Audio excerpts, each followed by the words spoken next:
결혼한 지 8년 차 되는 한 부부의 이야기를 여러분에게 소개하면서 말씀을 시작하고자 합니다.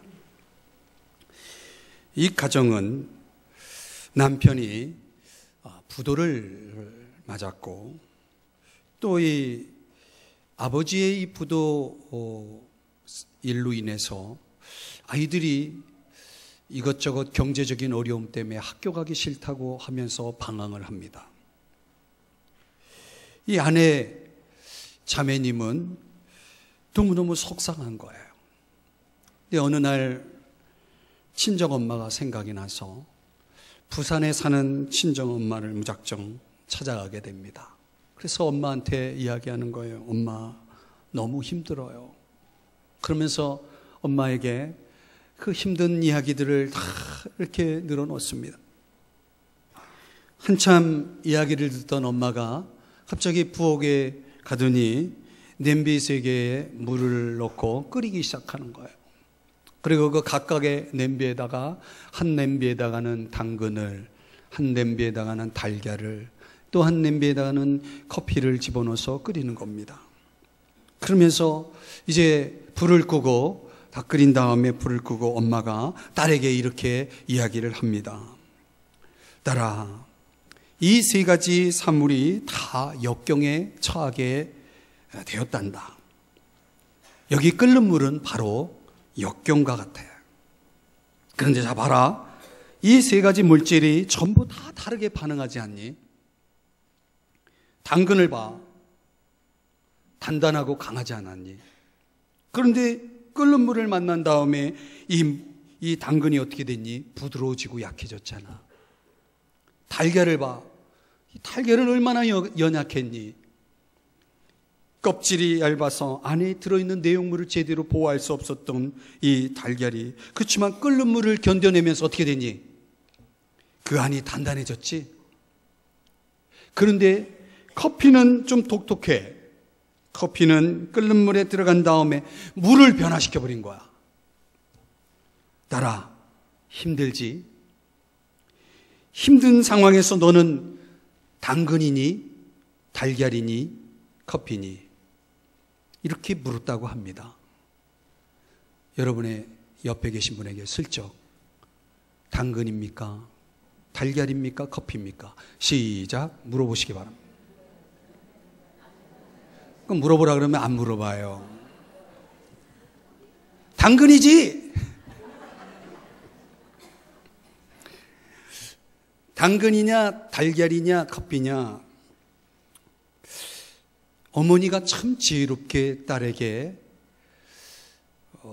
이 귀한 교훈을 사물을 통해서 전해주지 않았는가 생각이 됩니다. 성 어거스틴의 이야기를 빌리자면 고통을 당하는 것은 모든 인간에게 다 동일하대요. 그런데 그 고통을 당하는 사람은 다 다르다는 거예요. 어떤 사람은 고통 속에서 하나님을 원망하고 또 하나님 앞에 비난하고 모독하고 이런 일들을 하지만 어떤 사람은 하나님을 찾고 하나님을 알고 또 하나님을 찬양하고 하는 그런 사람도 있다는 것입니다. 여러분, 고통은 같은데 사람은 전혀 다릅니다. 중요한 게 뭡니까? 무슨 고통을 당하느냐가 중요한 게 아니고 그 고통을 어떤 자세로 대하느냐가 중요한 것이죠.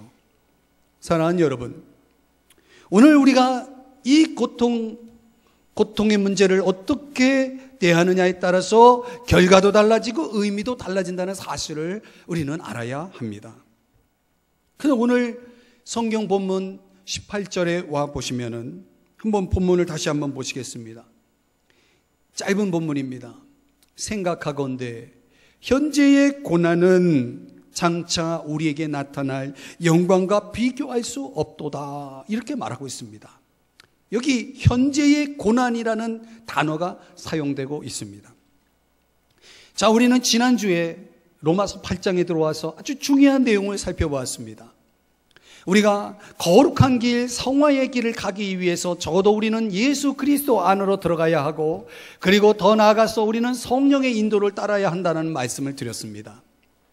그런데 거기서 끝나면 안 되고 오늘 본문에서는 우리가 거룩한 길을 가기 위해서, 성화의 길을 가기 위해서 저와 여러분은 고난에 대한 이해를 해야 한다는 것입니다. 고난에 대해서 이해해야 된다. 우리가 현재 당하는 고난의 의미를 이해해야 된다라고 하는 것입니다. 자, 현재의 고난은 장차 우리에게 나타날 영광과 좋게 비교할 수 없다. 고난과 영광을 비교하고 있습니다. 그런데 바로 그 위에 있는 17절의 말씀 한번 보십니다. 17절. 자, 17절에서 제가 한번 읽어드리겠습니다. 자녀이면 또한 상속자 곧 하나님의 상속자요 그리스도와 함께한 상속자니 우리가 그와 함께, 그래서 그는 누굽니까? 그리스도죠. 그와 함께 영광을 받기 위하여 고난도 함께 받아야 할 것이니라. 지금 그리스도와 함께 영광을 받기 위해서 고난도 함께 받아야 된다. 이제 바울이 17절 18절에서 고난과 영광이라는 두 단어의 관련성을 설명하면서 지금 우리에게 고난의 의미를 설명해 주고 있는 것입니다. 고린도후서 4장 17절의 말씀을 인용하면 우리가 잠시 받는 환난에 경한 것이 지극히 크고 영원한 영광에 중한 것을 우리에게 이루게 함이니. 참 귀한 말씀이에요. 우리가 받는 환난은 시간적으로 보면 잠시 받는 것입니다. 그런데 우리가 장차 누리게 될 영광은 영원히 누리는 겁니다. 잠시와 영원 비교가 되지 않습니다. 그런데 우리가 사실 이 말씀을 이해한다는 게 쉽지 않습니다.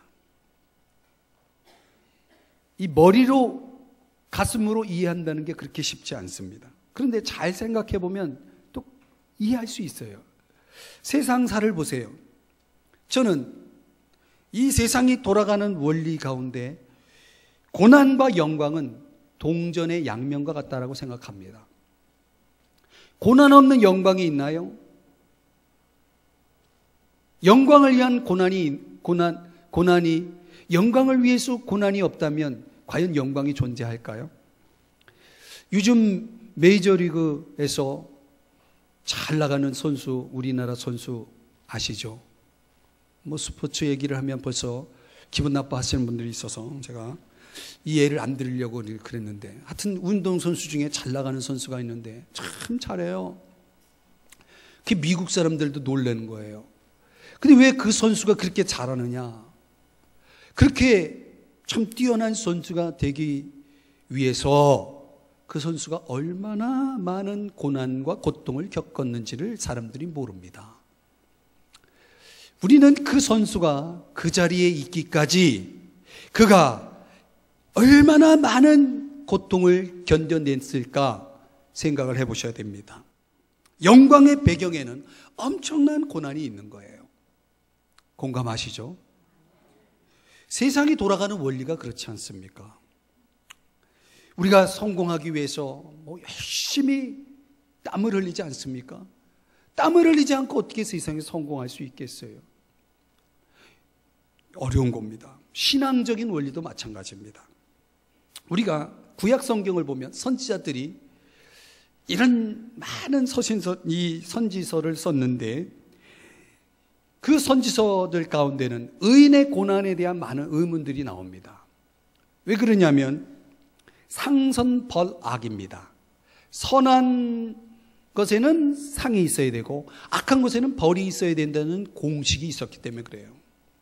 그런데 의인이 고난을 받아요. 이건 있을 수 없는 얘기입니다. 구약적으로 보면 구약 성경에는 의인은 반드시 하나님 앞에 뭘 받아야 돼요? 상을 받아야 돼요. 근데 의인이 고난을 당해. 이건 있을 수 없는 얘기입니다. 이것 때문에 마음이 상하고 이것 때문에 하나님 앞에 항변했던 가장 대표적인 선지자가 하박국 선지자입니다. 하박국 선지자는 왜 하나님 이 약한 세상에서, 불의한 세상에서 의인들이 고난을 당해야 됩니까? 하나님 답을 해보세요. 그러면서 하나님 앞에 따진 사람이 하박국 선지자입니다. 상선벌악의 원리가 지배하는 시대, 그 구약입니다. 그 구약은 잘하면 상을 받고 못하면 벌을 받는 것입니다. 그런데 신약 성경에 오면은 달라집니다. 내용이 달라집니다. 예수님의 예를 들어봅니다. 예수님은 잘못한 게 없습니다.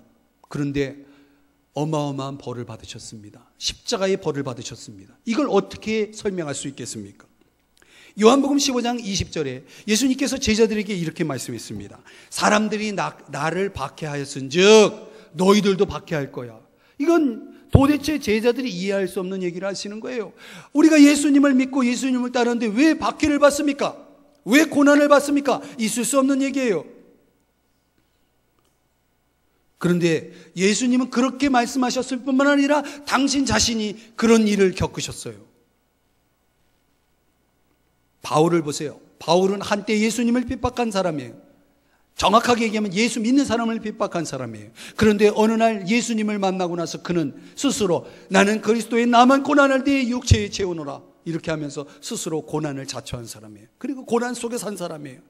여러분, 바울이 뭘 잘못했다고 고난을 당했습니까? 이건 상식적으로 세상적으로는 이해가 될 수 없는 내용이에요. 그럼에도 우리는 성경 구약적으로 보면 의인은 고난을 당하면 안 됩니다. 신약적으로 말하면 의인은 고난 속에 살아야 됩니다. 구약적으로 신앙생활 하는 게 좋습니까? 신약적으로 하는 게 좋습니까? 대답 좀 해봐요. 그래서 오늘날 우리는 구약시대를 삽니까? 신약시대를 삽니까? 근데 왜 자꾸 구약적으로 신앙생활 합니까? 할 말 없죠. 성경을 잘못 이해하고 있기 때문에 그렇습니다. 우리는 고난의 의미를 제대로 이해해야 합니다. 사람들은 신약시대에 살면서 구약적으로 살려고 합니다. 구약적으로 축복만 받기를 원합니다. 고난을 싫어합니다. 그래서 고난을 깨닫지 못하는 거예요. 고난을 알려면 고난을 받아봐야 합니다. 고생한 사람이 고생이 뭔지를 아는 겁니다. 고난의 의미 17절을 보시겠습니다. 오늘 성경. 왜 우리 믿는 사람에게 고난이 있어야 합니까에 대한 물음에 답을 주는 겁니다. 그 답이 뭡니까? 영광을 받기 위해서입니다. 다시 말씀드립니다. 왜 고난을 받아야 됩니까? 그리스도와 함께 영광을 받기 위해서입니다. 영광을 받기 싫으면 고난도 없어도 됩니다. 그리스도와 함께 영광을 받기 원하시는 분은 아멘 하시기 바랍니다. 그렇다면 여러분, 이 땅에서 우리는 고난도 받아야 되는 겁니다. 고난도 받아야 되는 겁니다. 영광만 받으면 안 되고 고난도 받아야 되는 것입니다. 그리고 우리가 앞서 살펴본 거지만 로마서 5장 4절에서는 연단을 위해서다. 연단이라는 것은 단련, 다른 말로 시련 이런 뜻입니다. 왜 시련이 옵니까? 성경에서는 믿음의 시련이라고 말하는 것입니다. 이 사람이 정말 믿음이 있는지 없는지 뭘로 알 수 있습니까? 고난을 당해보면 아는 겁니다.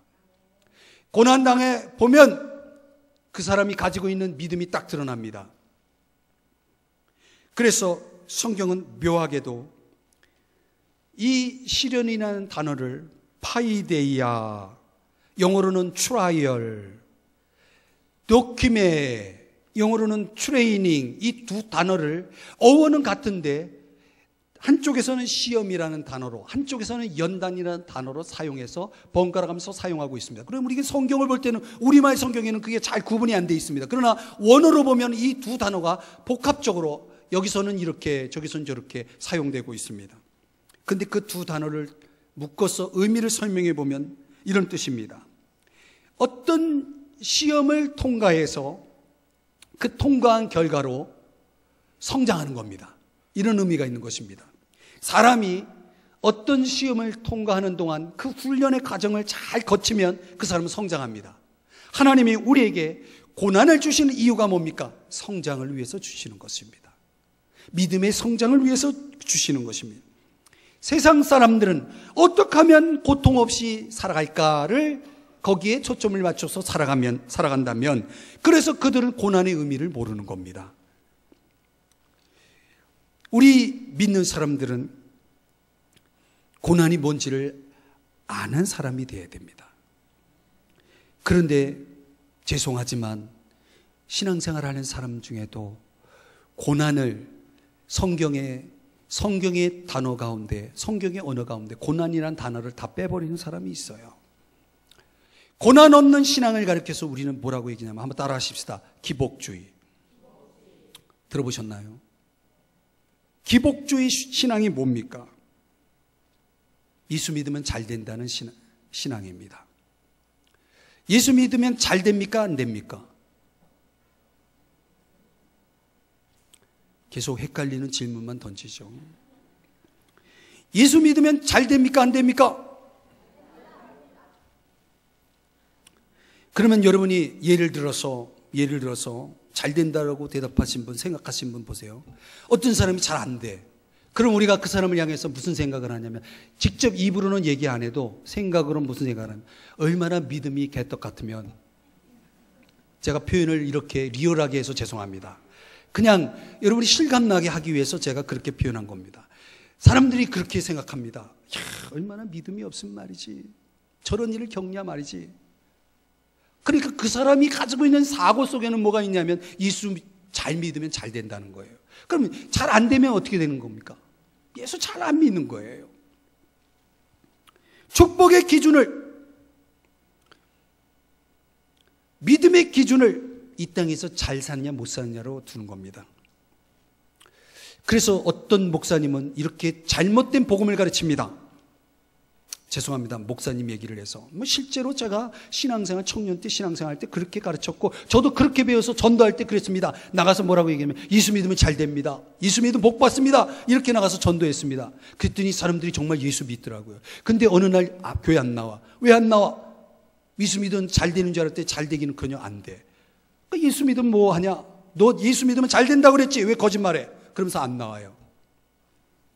그럼 복음이 아닙니다. 여러분, 미국이 하나님 잘 믿어서 잘 된 줄 압니까? 미국은요, 하나님을 잘 믿어서 복 받은 나라가 아닙니다. 옛날에 이렇게 가르쳤습니다. 여러분, 미국이 잘 되는 것을 보면서 그 하나님 잘 믿어서 그렇게 된다고 생각하지만 사실 그렇지 않습니다. 미국사를 보면, 미국의 역사를 보면 개척 초기에 그들이, 어떤 사람은 정말 하나님 중심으로 제대로 올바로 하나님을 예배하면서 추수감사절 하면 하나님 앞에 감사하고 추수의 첫 열매에 대해서 하나님 앞에 드리고, 이런 좋은 신앙의 전통들이 있었던 것은 분명합니다. 그러나 여러분, 미국 초기의 역사 가운데 원주민, 소위 말하는 우리가 인디언으로 알고 있는 사람들, 얼마나 많은 사람들 죽였는지 아십니까? 뿐만 아닙니다. 미국 초기 역사에는 아프리카에서 노예로 흑인들을 잡아와가지고 얼마나 그들의 인권을 무시하고 얼마나 그들을 부려먹었습니까? 미국이 잘 되는 그 역사의 기초 속에는 수많은 인디언들의 죽음이 있었고 수많은 흑인들의 희생이 있었다는 사실을 우리는 모릅니다.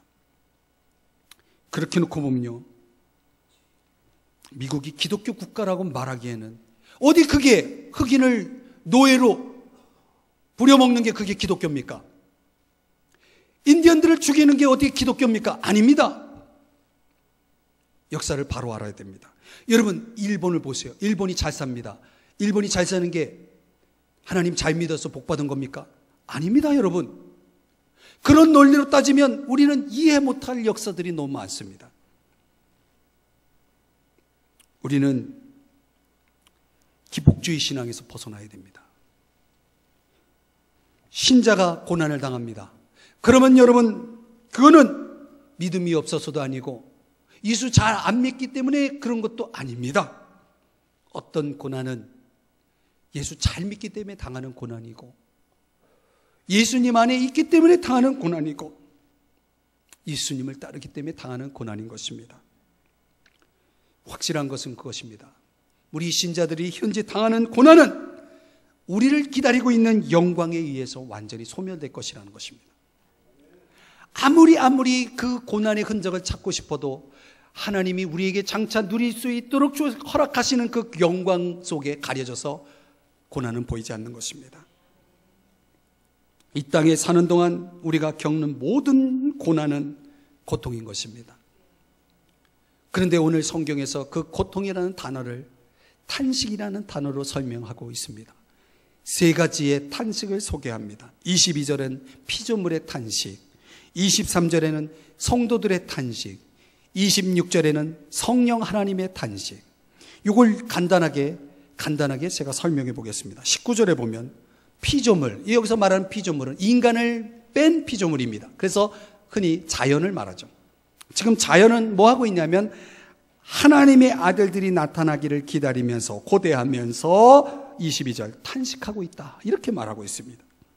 이 J.B. 필립스라고 하는 성경 번역으로 읽어드리면 이렇게 번역되어 있습니다. 모든 피조물이 그들에게로 다가올 하나님의 아들들의 놀라운 모습을 보기 위해 발 뒤꿈치를 들고 있다, 이렇게 번역해놨습니다.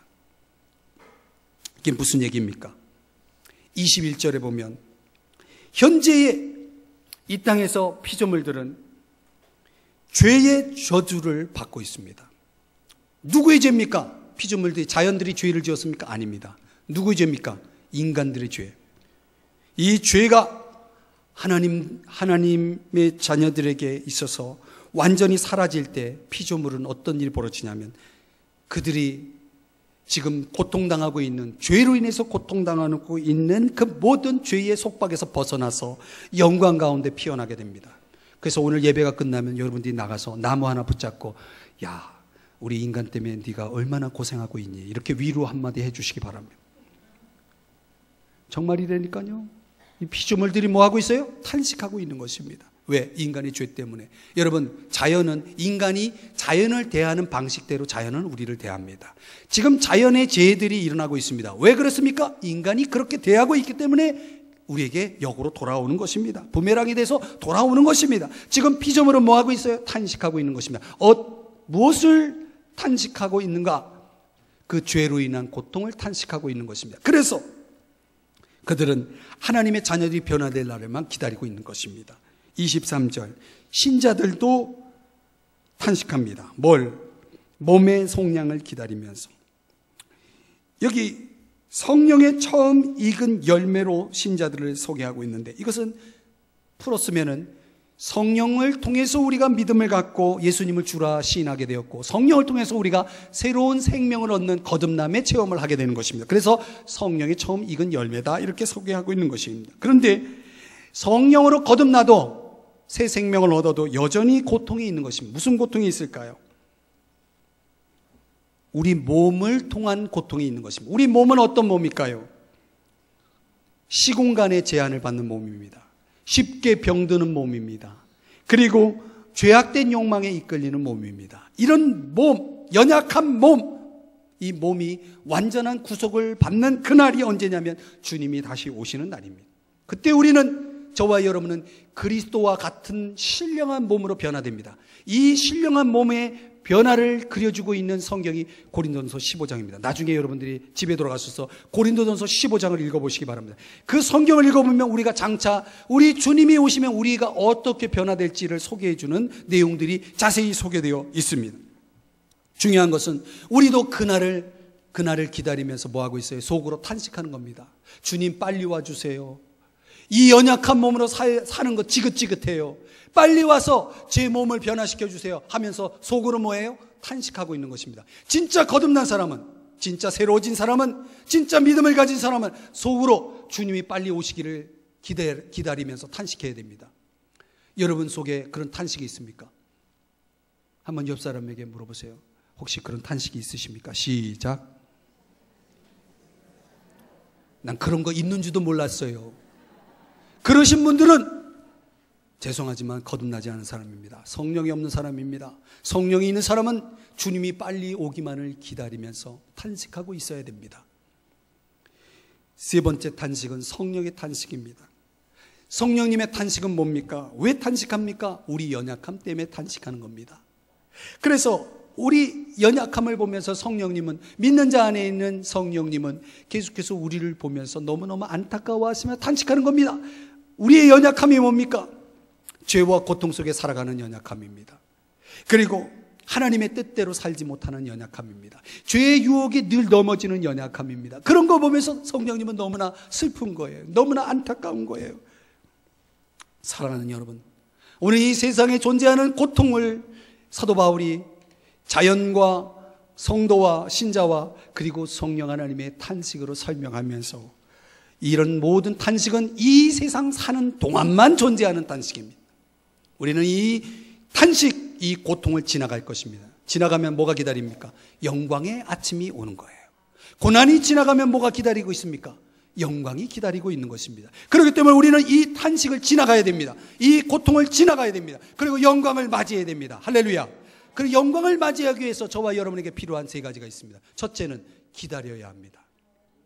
23절에 보면 그런 단어가 나옵니다. 기다려라. 기다리느니라. 여기 기다리라는 단어는 다른 말로는 원어에서는 고대하다, 간절히 열망하다, 이런 의미를 갖는 단어입니다. 신약에는 7번 사용됩니다, 이 단어가. 그런데 이 7번 사용될 때마다 이 단어는 그리스도의 재림과 연결되어서 사용합니다. 놀랍지 않습니까? 그러니까 우리는 주님이 다시 오실 것이라고 하는 이 재림을 끊임없이 지속적으로 기다려야 되는 것입니다. 뭐 하면서? 고대하면서. 무엇을 고대합니까? 주님이 오실 때 우리가 입게 될 새로운 몸을 고대하는 겁니다. 새 하늘과 새 땅을 고대하는 것입니다. 이 땅에 주님을 위해서, 이 땅에서 열심히 주님을 위해서 살던 사람들은 그 섬김의 보상을 고대할 수 있습니다. 그리고 우리는 그 땅에서 이제 새 하늘 새 땅에서 저 천국에서 영원히 함께 살게 될 가족을 맞이하게 될 그날을 고대하게 되는 것입니다. 그리고 더 이상 죄와 고통이 존재하지 않는 부재하는 그 하늘나라를 고대할 수 있습니다. 그리고 무엇보다도 우리가 사랑하는 주님을 직접 대면하게 될 날을 고대하는 것입니다. 그날을 고대하면서 사는 것입니다. 24절입니다. 우리가 소망으로 구원을 얻었음에 보이는 소망이 소망이 아니니 보는 것을 누가 바라리요? 맞죠? 여러분, 우리는 보는 것을 소망하지 않습니다. 그러나 보이지 않지만 보이지 않는 그 어떤 것을 우리는 소망하며 사는 것입니다. 아직 우리의 완전한 속량이 이루어지지 않았습니다. 그리스도의 재림의 때에 이루어지기 때문에 그래서 소망이 있는 것입니다. 우리의 구원은 예수 그리스도를 믿는 순간 이루어집니다. 현재적으로 이루어집니다. 그때부터 새 생명이 시작됩니다. 그러나 구원은 거기서 끝나는 것이 아닙니다. 우리가 새 생명을 얻고 새 생명을 주셨을 뿐만 아니라 우리 하나님은 이제 저와 여러분을 향해서 구원의 놀라운 유익들을 준비하고 계십니다. 하나님이 예비하신 그 구원의 유익들이 다 우리에게 주어지는 날이 언제냐? 바로 주님이 다시 오시는 그 날인 것입니다. 그때 완성되는 것입니다. 그때까지 우리는 참아내야 됩니다. 이 세상 너머에 있는 그 놀라운 축복과 우리의 놀라운 그 몸의 변화를 우리는 소망하면서 기다릴 수 있어야 하는 것입니다. 왜 사람들이 기다리지 못합니까? 소망이 없기 때문에 그렇습니다. 왜 소망이 없습니까? 비교하지 않기 때문에 그렇습니다. 그래서 오늘 사도 바울이 18절에서 이렇게 말하는 것입니다. 생각하건대 현재의 고난은 장차 우리가 누리게 될 영광과 좋게 비교할 수 없다. 여러분, 소망이 있는 사람은요, 미래가 있는 사람입니다. 미래가 있다는 것은 현재보다 나은 미래를 그리는 것입니다. 그렇기 때문에 여러분, 현재와 미래를 비교하고 고난과 영광을 비교해보고 땅과 하늘을 비교해보고 이런 걸 자꾸 비교하는 것입니다. 자꾸 비교하고 저 사람과 나를 비교하고 저 인간과 나를 비교하고, 그게 아닙니다. 여러분, 우리가 비교할 것은 저 하늘과 그리고 땅입니다. 현재와 미래입니다. 고난과 영광입니다. 그걸 자꾸 비교하면 뭐가 생깁니까? 소망이 생기는 겁니다. 그래, 주님을 기다리자. 병에다가 물을 담으면 물병이 됩니다. 꽃을 담으면 꽃병이 됩니다. 여러분, 인간도 마찬가지입니다. 우리 마음에 무엇을 담으냐에 따라서 이름이 결정나는 것입니다. 그 미래가 결정나는 것입니다. 저와 여러분은 소망 중에 소망을 담고 소망 중에 기다리시는 여러분 되시기를 주의 이름으로 축복합니다. 두 번째는 영광의 아침을 맞이하기 위해서 저와 여러분에게 인내가 있어야 됩니다. 인내해야 됩니다. 한번 따라 하십시다. 인내하자. 25절의 말씀을 가보시면 기다리되 어떻게 기다리라고 말합니까? 참음으로 기다려라. 무엇인가를 참고 기다린다는 것은 뭘 얘기합니까? 우리 안에 성령의 열매가 있다는 것을 얘기합니다. 참는다는 것은 성령이 주시는 성품입니다. 성령의 열매입니다. 그래서 어떤 만족스러운 목적을 달성하기 위해서 꿋꿋하게 모든 압력에 견뎌내는 것입니다. 때때로 고난의 긴 밤을 보낼 때 이런 질문들을 할 때가 많이 있습니다. 하나님 어디 계시나요? 하나님 어디 계시나요? 여러분, 구약 성경에 나오는 욥이라는 사람이 가장 고난을 당할 때 힘들었던 것이 뭔지 아십니까? 하나님이 침묵하시는 것이었어요. 절망 속에 아무리 부르짖어도 하나님이 도대체 아무런 답도 안 하시는 거예요. 이걸 비슷하게 경험한 기독교 저술가 C.S. 루이스라는 사람은 그 아내가 암으로 죽게 됩니다. 암으로 세상을 떠나요. 그 암으로 고통을 당하고 있는 아내의 모습을 바라보면서 얼마나 기도했겠어요. 이 C.S. 루이스가 아내를 위해서 정말 그 절망 중에 너무나 안타까워하면서 아내를 위해 기도할 때에 그의 그 심정을 그는 이렇게 고백하고 있습니다. 좀 요약해보면 이런 내용입니다. 행복할 때는 너무 행복해서 하나님이 필요하다 생각하지 않는다. 그러나 아무도 도와주지 않는 절박한 상황에 있다면 어떠한가? 문이 닫히고 안쪽에서 자물쇠가 하나둘 잠기는 소리가 들린다. 그리고는 조용한 침묵이 흐른다. 기다리면 기다릴수록 침묵 소리는 더 강하게 들린다. C.S. 루이스가 그 죽어가는 아내의 모습을 바라볼 때에, 그리고 하나님 앞에 아주 절절하게 기도하면서, 그러나 여전히 하나님은 뭐하고 계셨습니까? 조용한 침묵 속에 계셨습니다. 이렇게 하나님이 어디 계신지 모르는 신앙의 먹구름이 어느 날 갑자기 우리 인생에 드리워질 때가 있습니다. 그래서 과거 우리 믿음의 선배들은 그런 체험을 가리켜서 영혼의 어두운 밤이라고 소개했습니다. 사랑하는 여러분, 그런데요, 이런 광고의 문구가 있습니다. 하나님과 내가 멀리 떠나 있는 것 같으면 그 중에서 과연 누가 멀리 떠났다고 생각합니까? 무슨 소리인지 알아들으시겠습니까? 다시 말씀드립니다. 하나님과 내가 멀리 떠나 있는 것 같다, 이렇게 느껴질 때에 그 중에 과연 누가 멀리 떠나 있는 겁니까? 우리는 종종 하나님이 내게서 멀리 떠나 있다라고 생각할 때가 있습니다. 그러나 이 광고 문구가 우리에게 묻고 있는 질문은, 과연 하나님이 멀리 계시는 걸까요? 아니면 내가 하나님으로부터 멀어져 있는 것일까요? 마치 숨어 계시는 하나님과 같은 그런 하나님에 대해서 종종 인간들은 잘못 반응을 합니다. 그래, 하나님 숨어 계시죠? 저도 이제 하나님 모른 척하고 살 거예요. 하나님 안 계시는 것처럼 나도 한번 살아볼 거예요 하면서 하나님 앞에 반응하는 사람들도 있습니다. 그런데 욥은 그렇게 반응하지 않았어요. 고통은 종종 우리의 시야를 좁히고, 고통은 나를 계속해서 집중하게 만듭니다. 그러면서 그 하나님 부재의 엄청난 무게를 경험하게 합니다. 그런데요, 여러분 아십니까?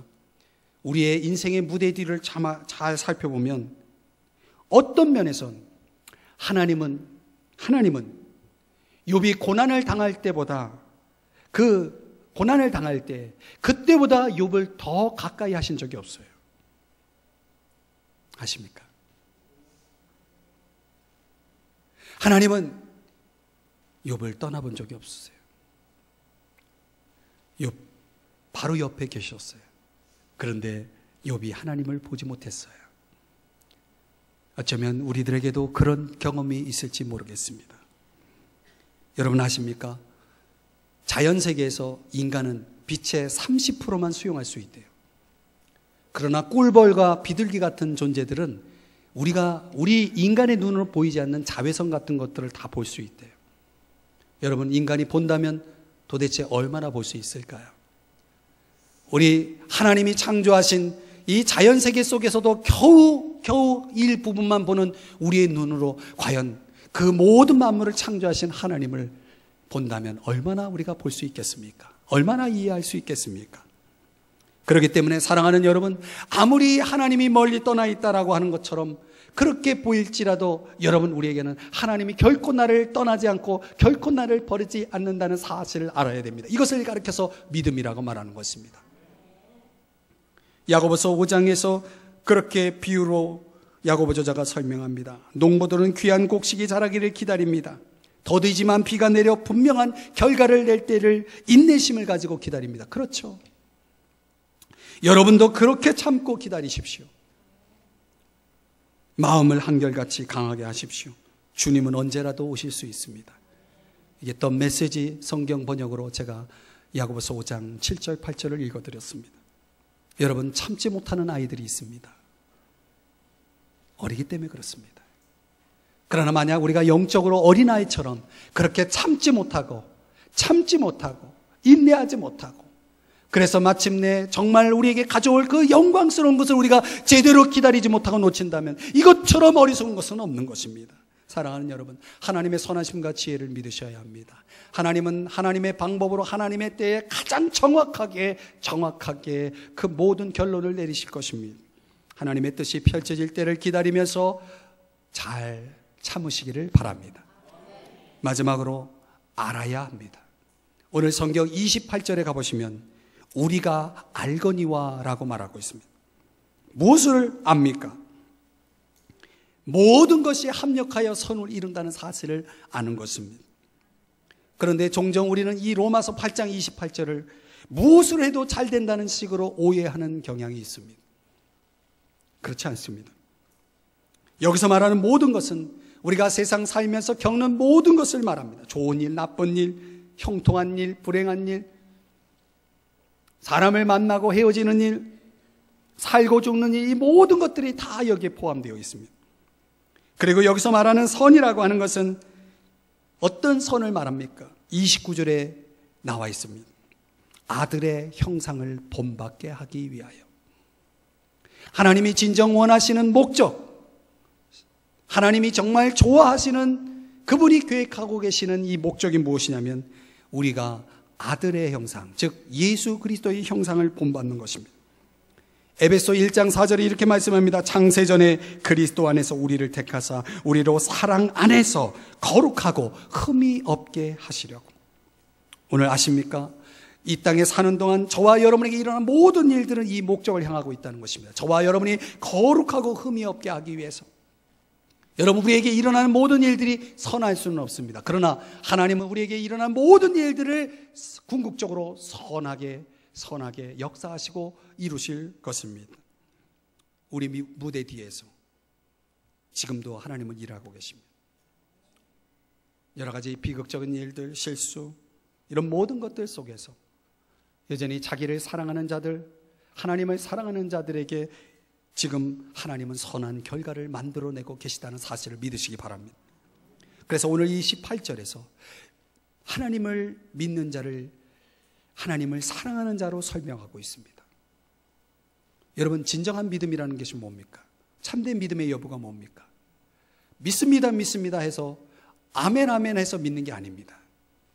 하나님을 사랑할 때 믿는 겁니다. 사랑은 속일 수가 없습니다. 여러분, 우리가 다 믿는 것 같아도 정말 믿는지는 하나님을 사랑하는지를 보면 합니다. 사랑하는 여러분, 오늘 모든 것은 하나님의 목적에 집중되어서 일어나고 있습니다. 그래서 여러분, 역사가 아놀드 토인비가 그가 역사를 연구하면서 노년에 그런 결론을 내리지 않았습니까? 현재 모든 사건들은 하나님의 계획 안에 있기 때문에 의미 없는 것이 없다라고 말합니다. 인간의 뜻대로 되는 것도 없고, 그러나 하나님 당신의 뜻을 이루기 위해서 무엇이든지 하실 수 있으며 그 일들을 이루어 가실 때 하나님은 하나님의 뜻 가운데서 그 일들이 이루어 가실 것이다. 그렇기 때문에 오늘 우리들에게 일어나는 모든 일들은 결코 의미 없는 것은 없다. 하나님은 그것을 왜 허락하셨을까? 합력하여 선을 이루기 위해서. 저와 여러분을 예수 그리스도 그 아들의 형상을 본받는 자가 되게 하기 위해서, 나뿐만 아니라 더 많은 사람들이 그 아들의 형상을 본받게 하기 위해서 오늘 지금도 하나님은 일하고 계시다는 사실을 믿으시기 바랍니다. 그리고 뿐만 아니라 우리가 알아야 할 것은 성령이 그런 우리를 위해서 돕고 계시다는 사실입니다. 현재 시제입니다. 현재도 계속해서 돕고 계십니다. 무엇으로 도울까요? 26절에서는 기도로 도운다라고 말하고 있습니다. 우리의 연약함을 도우신다라고 말하고 있습니다. 그 우리가 가지고 있는 연약함 중에 가장 잘 드러나는 연약함은 무엇일까요? 마땅히 구할 바를 알지 못하는 것입니다. 마땅히 구할 바를 알지 못하는 것입니다. 사랑하는 여러분, 우리가 종종 기도하는 것을 가만히 들여다보십시오. 많은 것은 욕심에서 비롯된 것이 많습니다. 만약 여러분, 우리가 욕심대로 구하는 것을 하나님이 다 들어주신다고 생각해 보십시오. 욕심대로 이루어지면 우리는 아마도 하나님의 뜻에서 멀어질 것입니다. 욕심대로 돼서 하나님을 떠날 사람 많습니다. 저는 성령을 통해서 성령께서 우리를 도우시면서 우리를 위해 기도하실 때 저와 여러분을 향한 최선이 무엇인지를 그분은 아시기 때문에 우리의 진정한 필요를 위해서 계속해서 기도하면서 우리를 돕고 있다는 사실 성경이 우리에게 말씀해 주고 있습니다. 노를 함께 저어가는 거죠. 목표점을 향해서. 성령 하나님은 저와 여러분의 연약함을 꿰뚫어 보십니다. 그래서 우리를 계속해서 도우십니다. 믿습니까? 성령 하나님은 그래서 보혜사인 것입니다. 영어로는 helper, counselor. 우리를 곁에서 도와주시는 분. 인생의 위기와 난간 속에서 그냥 내버려 두시는 분이 아니라 내 곁에서 나를 도와주시고 내 짐을 함께 지어주시고 가야 할 길을 지시해 주시고 상담해 주시고 인도해 주시는 그런 분. 사랑하는 여러분, 만약 성령 하나님께서 저와 여러분에게 있어서 이런 기도와 헬퍼로서 진정 성령님이 나와 함께 하시고 나를 도와주시고 계시다면 뭘 염려하고 계십니까? 무엇을 걱정하시겠습니까? 말씀의 결론을 맺습니다. 이 세상 사는 동안 우리는 여러 가지 고통을 겪게 될 것입니다. 그것은 피할 수 없습니다. 우리는 그 고통을 이해해야 합니다. 그 고통 속에서 우리는 저와 여러분을 향한 하나님의 놀라운 계획이 있다는 사실을 신뢰하셔야 됩니다. 그리고 우리는 마침내 영광의 아침을 맞이할 것입니다. 그날을 위해서 우리는 끝까지 기다려야 됩니다. 참음으로 기다려야 됩니다. 그리고 지금도 나를 도우시고 계시는 성령님의 그 도우심, 그 지금 나를 인도하고 계시는 그 성령님의 도우심을 통해서 우리는 우리의 연약함을 극복할 수 있어야 합니다. 사랑하는 성도 여러분, 부디 오늘 이 말씀을 기억하시고 이 탄식 속에 이루어지는 이 땅에서의 삶을 부디 승리하시기를 주님의 이름으로 축복합니다. 다음 주에 8장의 남은 본문을 가지고 저와 여러분이 이 땅에서 계속해서 승리해 나가기 위해서 필요한 놀라운 하나님의 선물을 함께 나누기를 원합니다. 기도하시겠습니다. 사랑하시는 주님,